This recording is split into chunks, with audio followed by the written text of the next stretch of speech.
All right, Alexander, let's talk about the G7 meeting taking place in Italy and the BRICS meeting that wrapped up in Russia. The uh, uh, foreign ministers meeting, Foreign minister as meeting. well as the finance ministers, or just the I foreign believe so. ministers? Yeah, I think it was the foreign ministers, but there were certainly people from the finance side there Okay. there also, and Where, that is the most important part of this now, because it's the okay, so finance side that's moving forward. Yeah. do you want to start with the BRICS then and go to the G7, or the G7 first? No, let's start with the G7 because I think we can get that out of the way G7. fairly quickly. I mean, even in the West now, the fact that there's been a G7 meeting is attracting less and less attention. I mean, the only thing these people have done is that they've come up with an agreement to provide Ukraine with a $50 billion loan, which, as we've discussed in another video, is one of the stupidest ideas on the planet. But anyway, they've come up with that idea.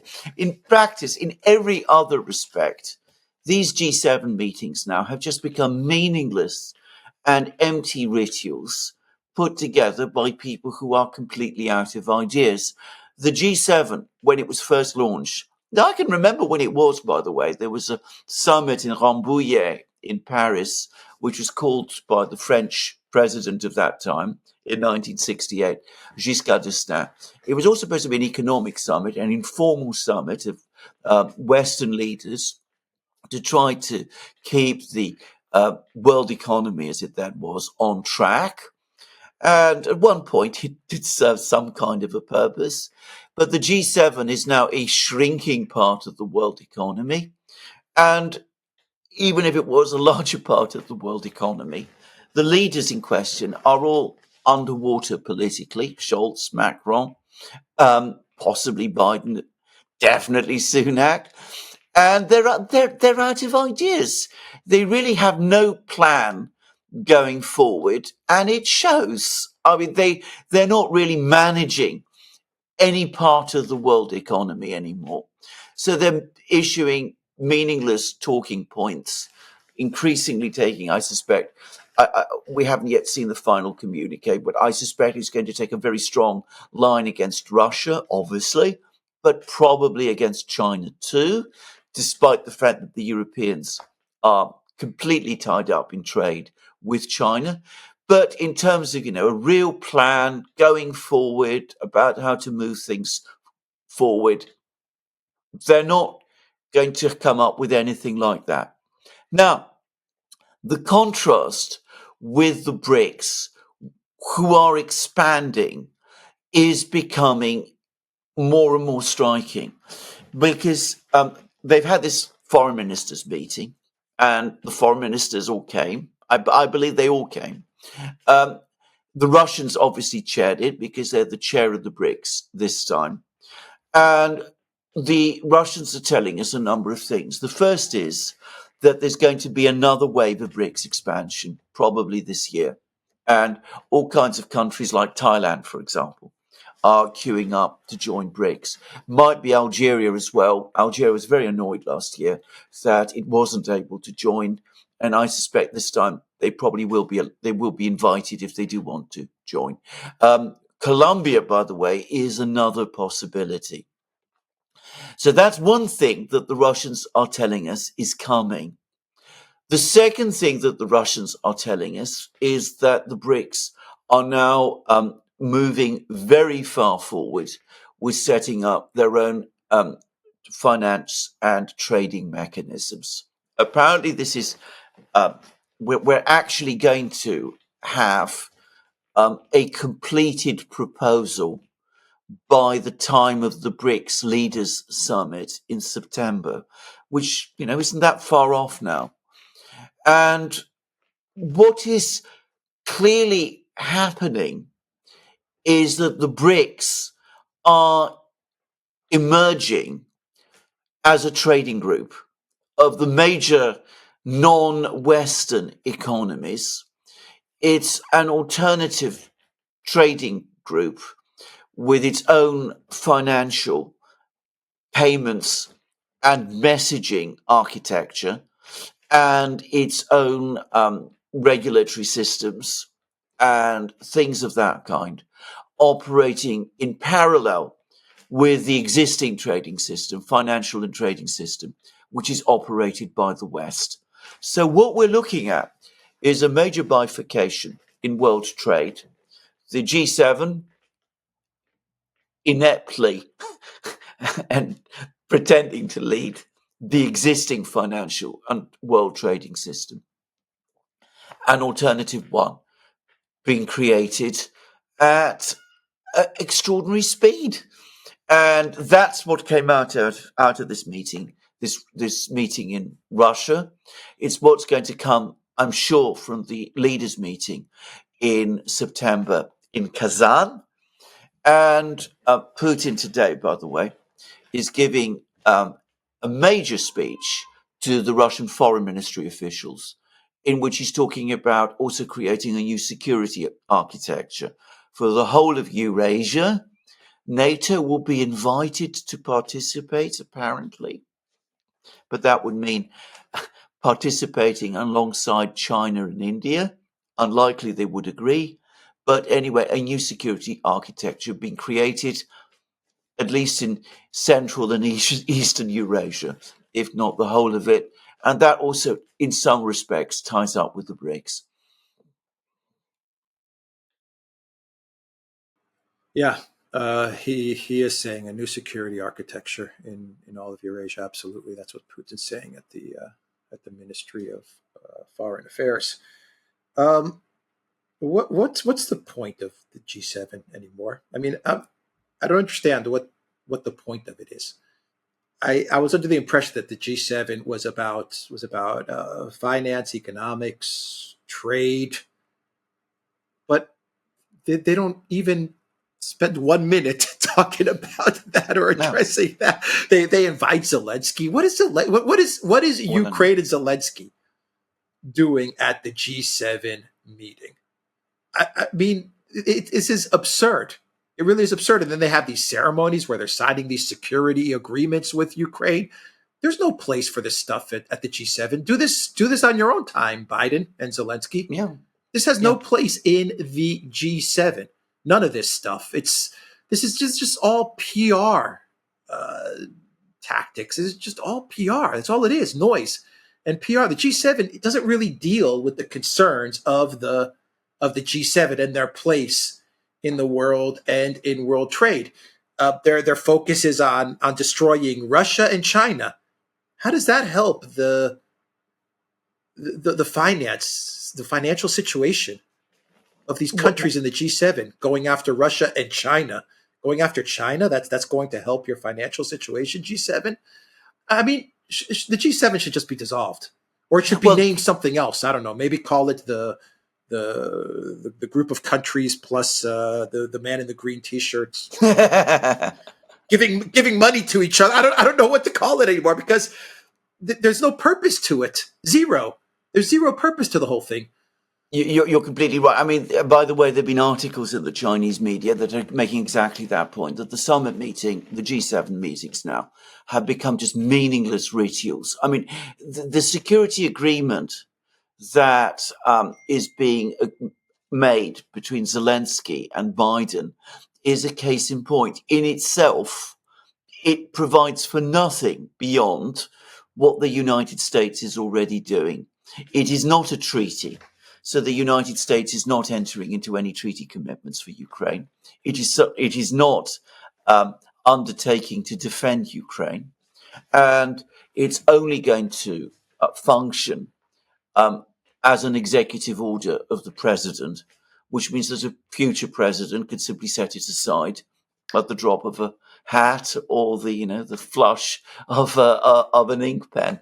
I mean, it is a meaningless thing, but it's often the way. By the way, anybody who is familiar with the fall of empires will know that as empires decline, the ceremonies become more and more elaborate. The rituals become ever more elaborate and ever more complicated, because the people who are uh, leading this declining and collapsing empire seem to somehow need the reassurance of the ceremonies in order to persuade themselves that they still matter. So this is what the G7 is. By contrast, the BRICS is a genuine, purposeful organization. Um, uh, at its core, I mean, maybe some of the members of the BRICS are just passengers, but at its core, there is a very dynamic China, Russia, to a great extent, despite what people think, India triangle that's driving it forward. The very fact that there are tensions between India and China, by the way, probably to some extent even intensify that quality of dynamism. And I mean, they have a plan. And, it might not be a plan that works out in all its details. I mean, all kinds of things could go wrong. But anybody who's worked in business or law or or war or anything like that knows that the person who has the plan tends to be the person who wins. And the real focus of decision making is drifting away from the G7. Because, as I said, it's a ritual, ceremonial meeting in which they all sign up to whatever agenda it is that the Americans have drawn up for them. The American bureaucracy has drawn up for them. Um, a little bit like Politburo meetings became apparently in the Brezhnev era Soviet Union, when they all met in a splendid room. They spent hours droning over speeches that had been drawn up for them. They signed off on documents, and it never really meant anything. That's basically what the G7 has become. It's, as I said, an empty ritual, very, very different from the much more purposeful um, institution that it was when it was first set up. But it's got no answers to any of the real problems of today. It's not connected to the reality of the lives of the people of the West, who are the people that the G7 is supposed to represent. As you say, people like Zelensky get invited, who have no real role in any of the decisions that ought to be made. But it makes the people who turn up feel important.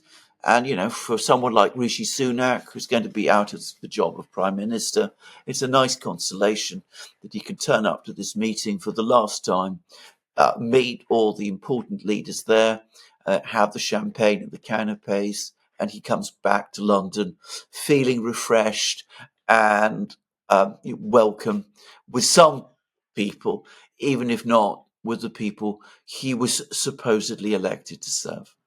Not that, of course, he was Yeah, elected, but that's another story. yeah, even Politico, they read an article with the title something like along the lines of Maloney and a bunch Yeah, of lame ducks meet yeah, at the yeah, G7. They called everyone there lame ducks. yeah. They are. I mean, the G7 is useless. Call it something else. Call it something else because it has nothing to Yes. do with the well being of the citizens of the G7 countries. Just real quick, I want to pivot back to Putin's speech at the foreign ministry, and he did in fact say that there does need to be a new security architecture in Europe, in Eurasia, and that Atlanticism is over. This is done. It's over, and it's time to move on. And obviously, multipolar and BRICS is the future. Putin at this speech that he gave, he also said that Russia is ready for negotiations with Ukraine, but he put out his terms, and his terms are well, his terms really should not surprise anybody because we've been talking about Putin's terms, and they are tough. But he said if the West, if the United States and Ukraine agree to these terms, then Russia's open to negotiating an end to the conflict.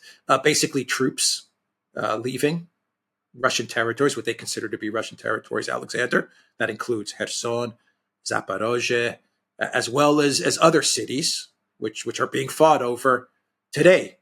Russia is basically saying Ukraine has to leave. We consider these areas, these regions, the entirety of Kherson and Zaporozhye, we consider these to be Russians now. Of course, he talked about Ukraine not joining NATO and Ukraine committing to neutrality. So no NATO non-aligned, nuclear-free Ukraine, demilitarization of Ukraine in accordance with the Istanbul agreements, and of course the protection of the Russians in Ukraine, the rights of Russian speakers in Ukraine.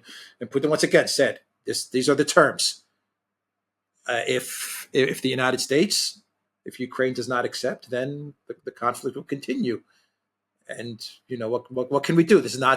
We're not going to bear the responsibility of this conflict continuing, because once again, these are the terms to negotiate to find the peace. What are your thoughts on? No, I mean, this is exactly. What I mean, Putin has said? we've been talking about this many, many, many times. Notice that he's talking about peace in Ukraine at the same time now as he's talking about a Eurasian architecture, which of course means ultimately the restructuring of the security system in Europe. In Putin's mind and in Russian mind, the two are linked. But of course, that all but guarantees that the West will never agree to this. So Putin can afford to be or appear to be reasonable, and he is. Nothing that he's proposing, by the way, goes against the fundamental core interests of the Western powers. I mean, they could agree to this with a peace in Europe, stable situation, crisis in Ukraine would be ended. We wouldn't need to lift the sanctions. He's not asking us to lift the sanctions in response. We could agree to all of this in the West. Life would go on. People in Berlin and Paris and Venice and Rome and London would continue to be fully secure. We could agree to all of this. Ukraine could agree to this, and of course, it would be saved. It would lose territory that it's going to lose anyway, but it would save hundreds of thousands of lives. Probably it would have a future as a country. But they're not going to agree to this because, of course, from their point of view, there are two problems with it. Firstly, it basically means the death of the neocon project. Breaking up Russia, fragmenting it, engineering regime change there, isolating China. That's what Putin means, by the way, when he says Atlanticism is dead. The neocon project, in effect, he's telling us is dead. It can't play out.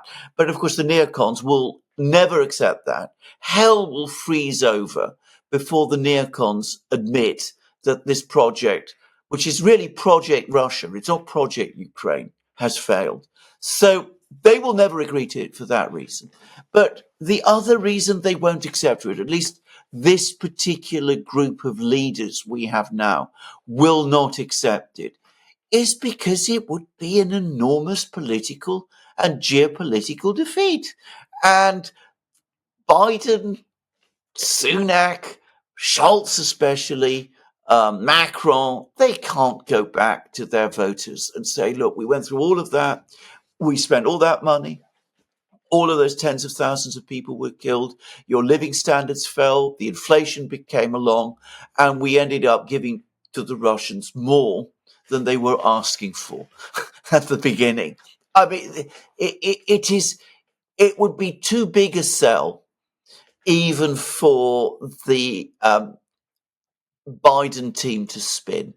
So they're not going to do it for that reason as well. So they're not going to give up Project Russia, and they're not going to admit the scale of the defeat that this would be. So they're not going to agree to it, despite the fact that on any objective analysis, these are very reasonable terms. Most of the people in these regions, in Donetsk, definitely, in Lugansk, definitely, in Crimea, absolutely, in Zaporozhye and Kherson as well, probably would prefer to be in Russia. I mean, you're not imposing on the people there something that they don't want. That's the reality, even though, of course, again, no one in the West will admit to it. But no one in the West is going to agree to this. They're going to come up with all kinds of reasons why they can't agree to it, that they won't agree to it, that it would justify aggression, that it would enable Putin to achieve an ascendancy over Ukraine, which, by the way, it would. That it would do all of those things. They'll come up with every possible explanation why they won't accept it. And of course, by doing so, they're signing the death warrant for Ukraine, because the Russians will advance westwards. They will regain all of these territories. At some point, they will also take Kharkiv, and they probably will take Odessa as well. And it's quite likely they will take Kiev too. And Ukraine will be devastated, and tens of thousands of people will die, and it'll all be for nothing. But that's not probably something that the neocons and the Western leaders worry too much about. Yeah. All right. We'll end the video there. The Duran.locals.com. We are on Odyssey, BitChute, Rumble, Telegram, and also go to the Duran shop. Use the code football24 and pick up some football merch. Take care.